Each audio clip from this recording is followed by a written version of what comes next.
நிறுவனத்திலிருந்து புதுசாக பார்த்தீங்கன்னா எக்ஸி சீரீஸ் அப்படின்ற பேரில் எலக்ட்ரிக் ஸ்கூட்டர் லேட்டஸ்ட்டாக லான்ச் பண்ணியிருக்காங்க. இந்த ஸ்கூட்டரில் இருக்கக்கூடிய ஸ்பெஷாலிட்டிஸ்லாம் என்னென்ன, எவ்வளோ ப்ரைஸ் கோட் பண்ணியிருக்காங்க, இதை பற்றின சுவாரஸ்யமான தகவல் தான் இந்த வீடியோ நம்பரியாக பார்க்க போகிறோம் ஃப்ரெண்ட்ஸ்.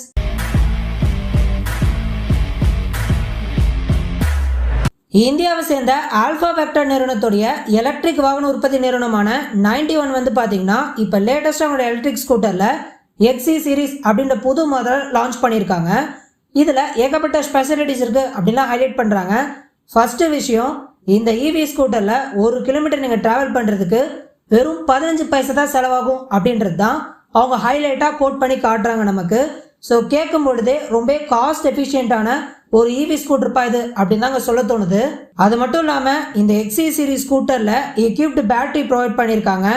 ஒரு முறை நம்ம சார்ஜ் பண்ணிட்டாலே 80 கிலோமீட்டர் வரைக்கும் நம்மளால் பயன்படுத்த முடியும் அப்படின்னு சொல்கிறாங்க. இதில் லித்தியான் பேட்டரி வந்துட்டு இருக்குது அப்படின்றதையும் கோட் பண்ணுறாங்க. டாப் ஸ்பீடு வந்து பார்த்திங்கன்னா 25 கிலோமீட்டர் தாங்க. ஏன்னா இது நம்ம லோக்கலில் யூஸ் பண்ணிக்கிற மாதிரியான ஒரு பர்பஸ்க்கு தான் இதை டிசைன் பண்ணியிருக்காங்க. ஸோ இந்த ஸ்கூட்டர் நீங்கள் ஓட்டுறதுக்கு லைசன்ஸோ ரெஜிஸ்ட்ரேஷனோ அவசியமே இல்லைங்க.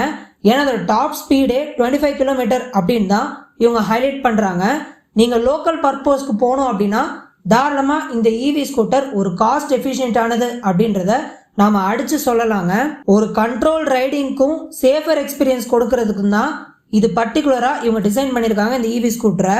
இந்த எக்ஸி சீரீஸ் பொறுத்த அளவுக்கு 2 பேட்டரி சாய்ஸ் உங்களுக்கு கொடுக்குறாங்க. ஒன்று லித்தியம் அயான் பேட்டரி, இன்னொன்று லீட் ஆசிட் பேட்டரி. இந்த லித்தியம் அயான் பேட்டரிக்கு வந்து 3 வருஷம் வாரண்டியும், லீட் ஆசிட் பேட்டரிக்கு 1 வருஷம் வாரண்டியும் இவங்க கொடுக்குறாங்க.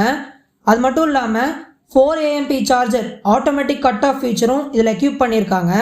ஸோ நீங்கள் 100% கெப்பாசிட்டி வந்து பார்த்தீங்கன்னா 7 to 8 hours வரைக்கும் கிளைம் பண்ணிக்க முடியும் அப்படின்லாம் இவங்க கோட் பண்ணியிருக்காங்க. இந்த ஸ்கூட்டரில் கூடிய ஃபீச்சர்ஸ் பொறுத்தளவில் பிளாக் அவுட் அலாய் வீல்ஸும் லார்ஜ் ஹெட் லேம்பும் இதில் கொடுத்துருக்காங்க. அது மட்டும் இல்லாமல் இந்த இண்டிகேட்டர்ஸ் வந்து பார்த்தீங்கன்னா டாப் ஆஃப் த வெஹிக்கிளில் ஃப்ரண்ட்டும் ரியர் இன்டகிரேட்டட் டெயில் லேம்பும் அசம்பிள் பண்ணியிருக்காங்க. ரியர் சஸ்பென்ஷன் அது வந்துட்டு எக்ஸ்ட்ராவாக இவங்க ப்ரொவைட் பண்ணியிருக்காங்க. இந்த எக்ஸி சீரீஸோட எய்ம் என்னென்னா ஸ்டேபிளான ரைட் அன்ஈவன் ரோட்ஸ்லேயும் உங்களுக்கு கிடைக்கணும் அப்படின்றதுக்காக சேஃபரான ஒரு எக்ஸ்பீரியன்ஸ் கொடுக்கூட வகையில் இதை அவங்க ப்ரொவைட் பண்ணியிருக்காங்க. இந்த இவி ஸ்கூட்டரோட விலை என்ன அப்படின்னு தானே ஃப்ரெண்ட்ஸ் கேட்குறீங்க.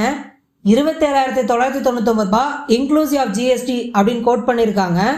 அடிஷ்னல் சார்ஜ் வந்து ஷிப்பிங் ஹேண்ட்லிங் இருக்கும் அப்படின்னு சொல்லியிருக்காங்க. ஸோ லோக்கல் பர்பஸுக்கு இதை நீங்கள் தாராளமாக யூஸ் பண்ணலாம் அப்படின்ற மாதிரி செய்திகள் சொல்கிறாங்க. ஸோ நீங்கள் என்ன ஃப்ரெண்ட்ஸ் நினைக்கிறீங்க, உண்மையிலே இந்த ப்ரைஸ் வந்து இந்த இவி ஸ்கூட்டருக்கு ஒர்த்தா இல்லையா, இல்லை இன்னும் இதில் ஏதாவது ஃபீச்சர்ஸ் ஆட் பண்ணியிருந்தால் நல்லாயிருக்கும்னு உங்களுக்கு தோணுதா? உங்களுடைய கருத்துக்கள் எதுவாக இருந்தாலும் கமெண்ட்ல வர்க்க அப்டேட் பண்ணுங்கள் ஃப்ரெண்ட்ஸ்.